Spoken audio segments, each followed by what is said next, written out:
जय हिंद। डायनासोर जो एक रेंगने वाली जीवों के वंशज थे, लेकिन ये आकार में बहुत ही बड़े हुआ करते थे। डायनासोर ने पृथ्वी पर बहुत ही लंबे समय तक राज किया था। करीब करीब 14 करोड़ सालों तक इस दैत्याकार छिपकलियों का राज था। आखिरकार इन छिपकलियों के साथ ऐसा क्या हुआ जो ये पूरी तरह से विलुप्त हो गए? ऐसा कौन सा घटना था जिसने इसका नामो निशान मिटा कर रख दिया? और फिर हम इंसानों का जन्म कैसे हुआ? इन सारे सवालों का जवाब जानने के लिए आप लोगों को समय के पीछे लेकर जाते हैं।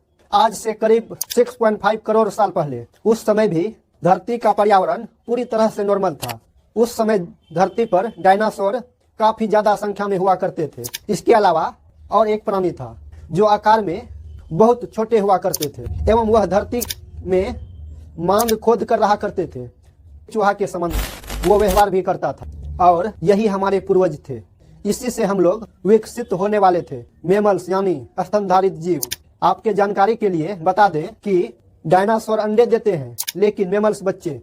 हम इंसान भी एक मेमल्स हैं। उस वक्त यह मेमल्स डायनासोर के डर कर अपने बिल में छुप कर रहते थे। इसका यही खासियत इसके लिए वरदान बनने वाला था। जब यह सब जीव धरती पर अपना जीवन सही से बिता रहे थे तो उस समय 10 किलोमीटर डायमीटर वाले एक एस्टेरॉयड सीधे धरती की ओर आ रहे थे एवं धरती के ग्रेविटेशनल एरिया में घुसते ही इसका रफ्तार एकाएक और तेज हो गया। यह प्रत्येक सेकेंड धरती के करीब और काफी ज्यादा स्पीड से आए जा रहा था। इसका रफ्तार करीब 7000 किलोमीटर प्रति घंटे की रफ्तार से यह धरती के वायुमंडल में प्रवेश करता है। धरती के वायुमंडल में घुसते ही घर्षण की वजह से इसमें आग पकड़ लेता है और यह देखते ही देखते आग का गोला बन जाता है। इसकी चमक इतनी ज्यादा थी कि इसके 800 किलोमीटर की रेडियस में आने वाले सभी जीव अंधे हो गए थे। यह सब जीव इसे देख ही नहीं पा रहे थे, लेकिन वह अनुभव कर रहे थे। तभी एस्टेरॉयड धरती से टकराता है और विस्फोट हो जाता है। यह विस्फोट इतना पावरफुल था कि इसके टकराने से पृथ्वी की लाखों मीट्रिक टन धातु अंतरिक्ष चले गए, जिस वजह से यह जिस जगह पर यह गिरा था उस जगह पर एक 180 किलोमीटर चौड़ा वो 20 मीटर गहरा गड्ढा बन गया और इस गड्ढे का सारा मेटल आसमान में एक बड़े बादल का निर्माण किया। इतना बड़ा टकराव के कारण धरती के भूपृष्ठ में भी एक भारी भूकंप आ गया। इस कारण से समुद्र में एक भयानक सुनामी देखने को मिला। धरती का विनाश बहुत तेजी से होने लगा था। इस विस्फोट में रेडिएशन की मात्रा इतनी ज्यादा बढ़ गई, इसके 800 किलोमीटर रेडियस में आने वाले सभी जीव वो जंतु पेड़ पौधे जल कर राख हो गया और धरती का सारा जल अधिक तापमान होने के कारण वाष्प में बदल गया। उस समय कुछ उड़ने वाले जीव इन जमीनी घटना से बच गए। वही धरती का मेटल जो टकराव के कारण आसमान में चले गए थे, वह ठीक 40 मिनट के बाद से ही आग का लावा बनकर धरती पर बरसने लगे। साथ ही वह धूल का बहुत बड़ा तूफान धरती की ओर बढ़ने लगा। यह धूल के बादल कई किलोमीटर मोटे थे, जिसके कारण पृथ्वी पर सूर्य की रोशनी पहुंच ही नहीं पाता था। इसके परिणाम स्वरूप धरती की सारे पेड़ पौधे व जीव जंतु पूरी तरह से नष्ट हो गए।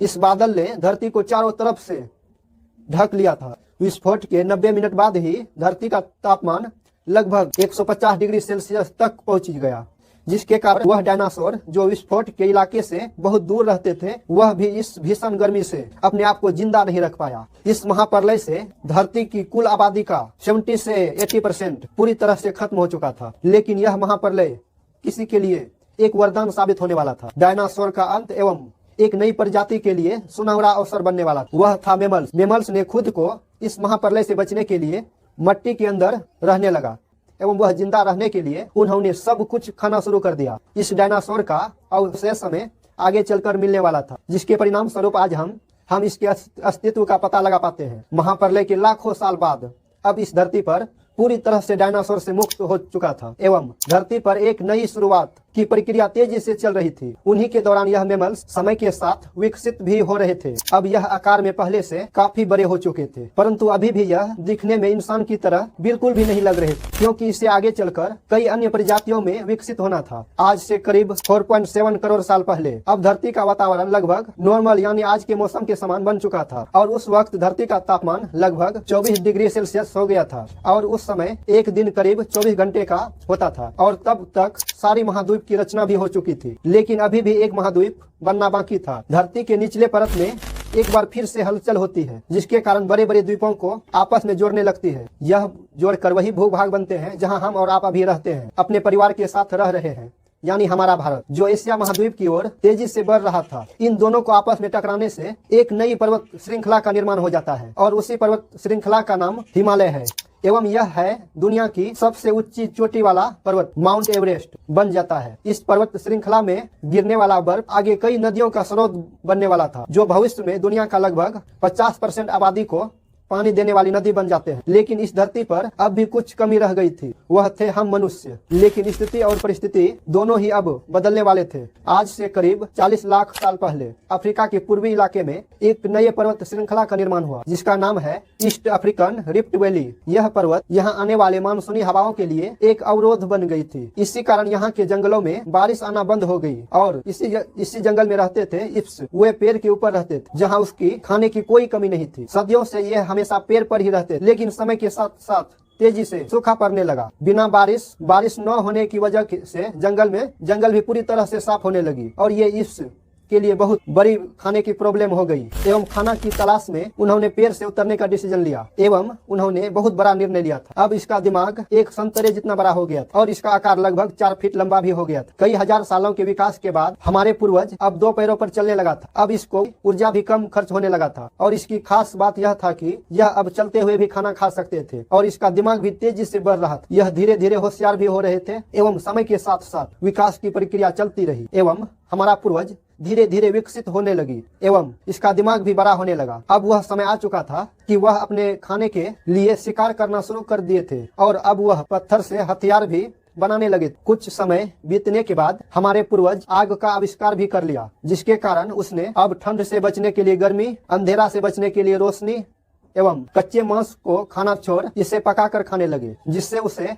खाने को पचाने में काफी सहज होता था। अब हमारे पूर्वज साथ साथ रहने सीख गए थे। अब हमारे पूर्वज का दिमाग भी काफी बड़ा हो चुका था एवं यह था होमो इरेक्टस। यह अन्य जीवों से ज्यादा होशियार थे एवं उन्होंने अपने संदेश को एक दूसरे तक पहुंचाने के लिए अलग अलग आवाज निकालना शुरू कर दिए थे, जिससे भाषा का निर्माण हुआ। यही सबसे बड़ी उपलब्धि थी, जिसके जरिए हम लोग एक दूसरे से बात कर सकते हैं। यही हम लोगों का आखिरी विकास था, जिसके फलस्वरूप आज हम और आप बने। अब आज से करीब 2 लाख साल पहले हमारा अस्तित्व शुरू हुआ। हम होमो सेपियंस यानी एक बुद्धिमान जीव तक का सफर पूरा हो चुका था। हमारे पास धरती पर सारे जानवर की तुलना में सबसे बड़ा दिमाग था। हमारे पास औजार वो हथियार थे, भाषा भी थी और सबसे बड़ी बात हमारे पास दिमाग। और अभी से करीब कुछ मिनट पहले आप लोगों के साथ मैं भी लगभग 4.5 अरब साल का सफर पूरा किया। अब हम लोग आपस अपने अपने घर अपने परिवार के साथ आ गए हैं। यह है हमारा दुनिया। आज हमने काफी डेवलप कर लिए हैं। आज हम अपने आसपास के हर माहौल को समझ सकते हैं, लेकिन अभी भी हम सभी को बहुत कुछ करना है। तो इन्हीं के साथ आप अगर हमारे इस चैनल पे नए हो तो चैनल को सब्सक्राइब जरूर करें। मिलते हैं नई वीडियो में। जय हिंद।